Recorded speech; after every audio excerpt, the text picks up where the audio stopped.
But first, he is one of Britain's most decorated athletes. Willesden's Sir Bradley Wiggins has 5 Olympic gold medals to his name, as well as the toughest title in cycling, the Tour de France. But tonight, his legacy is in danger of being tainted by allegations that he and his team misused an asthma drug. Our correspondent Simon Harris has more. In a sport rich with British heroes, Sir Bradley Wiggins was one of the greats. The fastest Londoner on 2 wheels, won multiple Olympic golds, the Tour de France and a knighthood. But now his reputation is being challenged. A highly critical report by MPs accuses him of using a powerful drug to boost his performance. We're not saying that he's broken the rules in any way, but we're saying that people have raised concerns with us about the ethics of the treatment he received. Academics and people that have given evidence to the committee who say that actually it's not needed. There are other ways of treating asthma that are just as effective. Wiggins' greatest triumph was in 2012 when he became the first Briton to win the Tour de France. The cyclist was given triamcinolone, a drug used to treat asthma. But the MPs claim rules which allow athletes with genuine conditions to use banned medication were cynically taken advantage of. There's a use going on that is unmonitored, and exploiting that use is possible. And so we must look to the duty of care we owe athletes to make sure that the rules are tightened up in this respect. Wiggins tweeted today, "I find it so sad that accusations can be made where people can be accused of things they have never done, which are then regarded as facts. I strongly refute the claim that any drug was used without medical need." Certainly his reputation isn't going to recover from this, because if you think about 2012, he was the first British rider to win the Tour de France, came back, won the Olympics, full British sporting hero, and I think that's all gone now. Well, I didn't do it all on my own. There's criticism too for Lord Coe, the former London Olympics supremo. He gave evidence to the committee in his current role as head of World Athletics.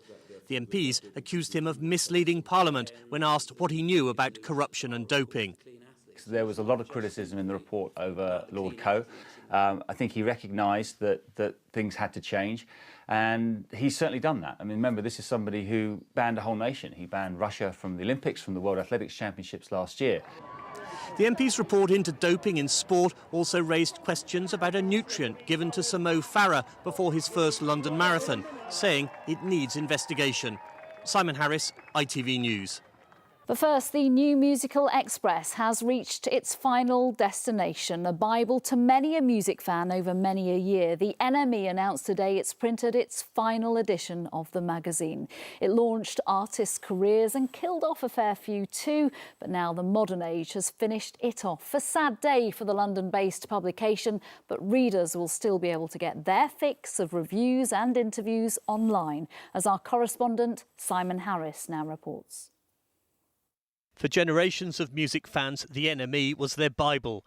Its legend was bolstered by iconic front pages, snapshots in time which captured London's evolving music scene.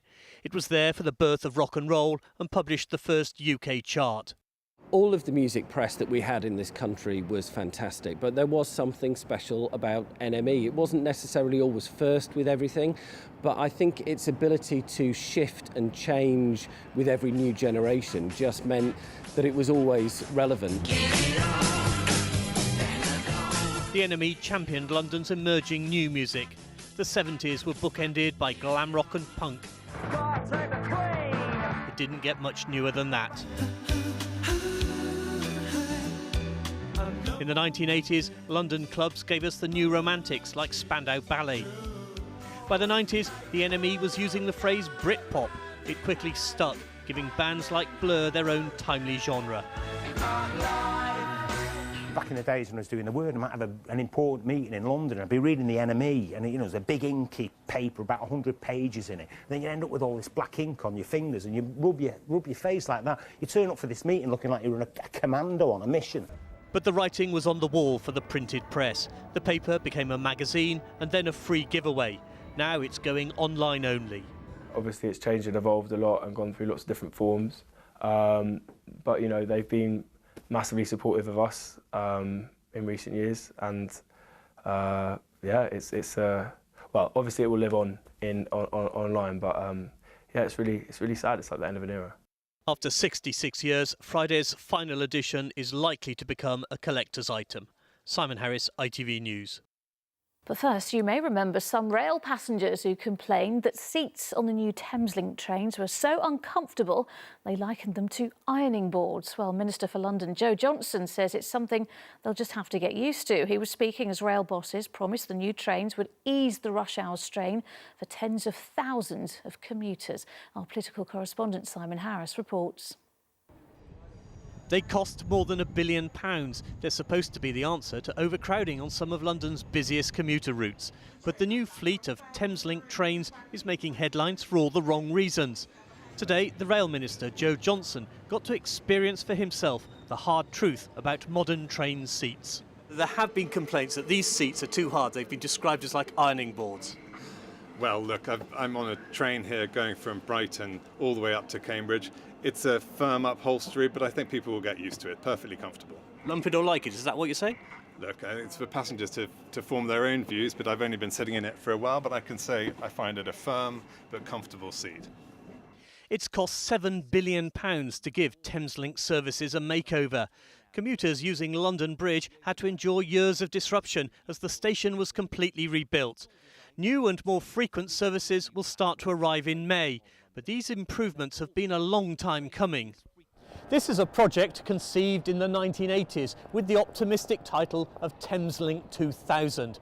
But by the time it's finally finished in December 2019, it will have missed the new millennium by almost 2 decades.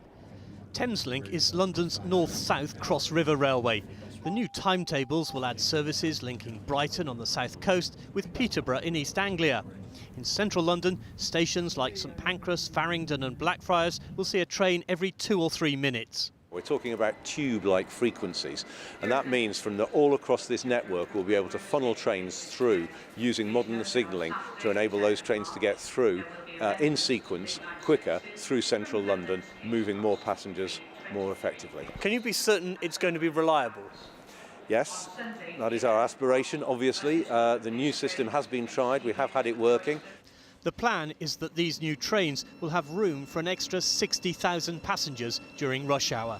Simon Harris, ITV News, Finsbury Park.